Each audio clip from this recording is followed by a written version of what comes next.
ये इस बात का सबूत है कि चुनाव आयोग तैयार है, चुनाव आयोग तैयार है, लेकिन सरकार बेईमान है और उसकी पोल ना खुल जाए, ईवीएम की धांधली ना खुल जाए, इसलिए हमें नहीं जाने दिया जाए। चुनाव आयोग से हम वादा करते हैं, खुली चुनौती आप लोग देंगे। सरकार को खुली चुनौती है। एक एक करके हटाया जा रहा है। आप देखिए विजुअल्स में भी देखिए कि मीडिया को भी एक एक करके हटाकर और उन्हें डिटेन करने की कोशिश जो है की जा रही है। उनसे पहले हम्बली रिक्वेस्ट कर लिया गया, लेकिन उसके बाद जो है अब मीडिया को भी एक किनारे जो है किया जा रहा है। ईवीएम हटाओ, ईवीएम हटाओ, ईवीएम हटाओ।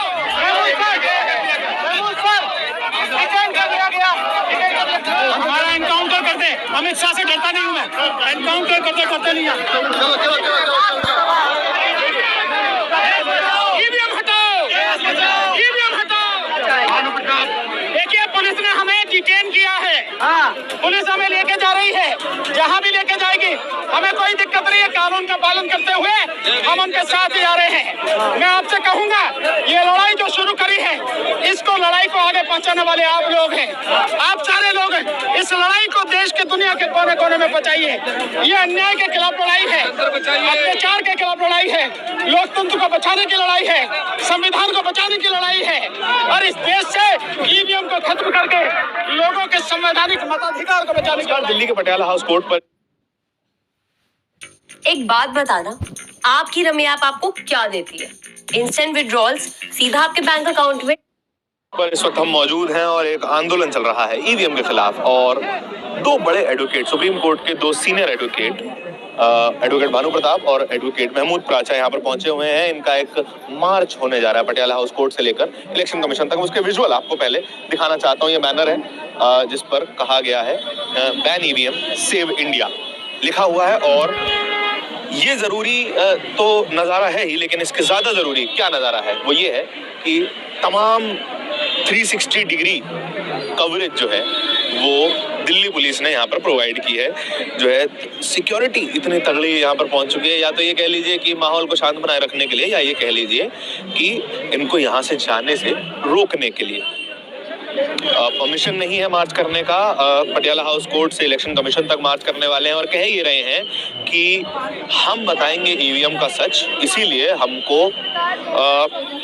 50 ईवीएम, 50 वीवीपैट और 50 कंट्रोल यूनिट, कुल 150 मशीनें हमको दे दीजिए और हम देश के शहर शहर जाकर ये साबित करके दिखाएंगे किस तरीके से टैम्पर हो सकती हैं। और इस बात को इलेक्शन कमीशन पहले कह चुका है कि अगर आपको लगता है कि ईवीएम टैम्परेबल है तो फिर साबित करके दिखाइए। ये 2017 में कह दिया गया था, लेकिन अब 2024 चल रहा है, चुनाव आने वाले हैं और ईवीएम का मुद्दा दोबारा गरमाने लग चुका है। और आपको दोबारा नज़ारा दिखा रहा हूँ कि तमाम लोग मौजूद हैं, तमाम मीडिया के कैमरे हैं, सोशल मीडिया है, टीवी मीडिया है और है आंदोलनकारियों से ज़्यादा बड़ी संख्या में दिल्ली पुलिस का जमावड़ा, जो कि हर प्रदर्शन में आपको दिखाई देता है। जैसे ही आगे बढ़ेंगे आगे और आपको तस्वीरें दिखाते हैं। ईवीएम को लेकर बड़ा आंदोलन आप लोग कर रहे हैं, पटियाला कोर्ट से पैदल मार्च कर रहे हैं, लग रहा है कि सरकार मानेगी, आपकी बातों पर सहमत होगी?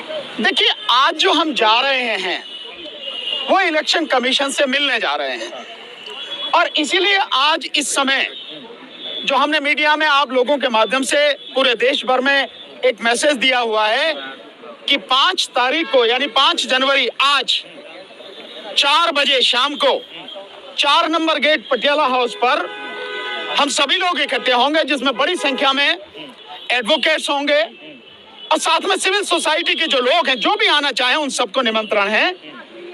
इसीलिए आज हम लोग यहाँ पर इकट्ठे हुए हैं और अभी हमारे साथी महमूद प्राचा जी और बाकी सब लोग जैसे ही आ जाएंगे उसके बाद हम यहाँ से इलेक्शन कमीशन की तरफ मार्च करेंगे। लेकिन विपक्ष का एक भी बड़ा लीडर बोलने को तैयार नहीं है सर। क्यों नहीं बड़ा लीडर बोलने को तैयार है? मैं विपक्ष नजर नहीं आता आपको? भाई मेरी वीडियो आज की तारीख में 3-4 करोड़ लोग लगातार देख रहे हैं। आपने देखा ड्राइवर वालों की, वो 3 करोड़ से ज्यादा लोगों ने देखी है मैसेज। और इस ईवीएम के मसले को लाखों करोड़ों लोग देख रहे हैं। तो आपको मैं विपक्ष नजर नहीं आता? या आपको वही विपक्ष चाहिए जो मुर्दा है, जो बोलने को तैयार नहीं है, जो सड़क पे आने को तैयार नहीं है? अगर देश तबाह हुआ तो विपक्ष भी उतना ही जिम्मेदार होगा जितनी इस देश की सरकार है। उस विपक्ष से क्यों उम्मीद रखते हो आप? मैंने बहुत पहले कहा, ये लड़ाई जनता की है, ये लड़ाई नेताओं की नहीं है। वो नेता चाहे पक्ष में हो या विपक्ष में, उसका कुछ नहीं बिगड़ता, वो मजे में रहते हैं।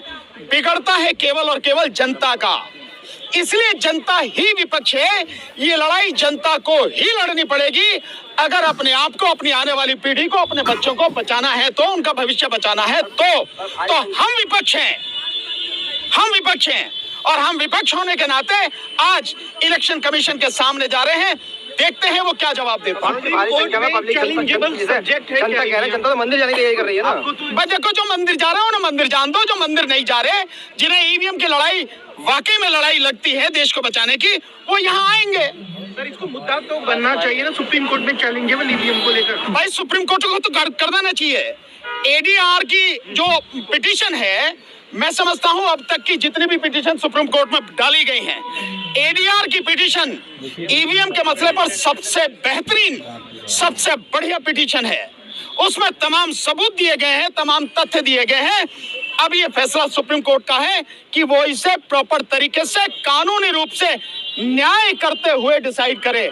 लेकिन अगर सुप्रीम कोर्ट डिसाइड नहीं कर रही तो प्रश्न चिन्ह तो सुप्रीम कोर्ट की तरफ भी लग रहा है।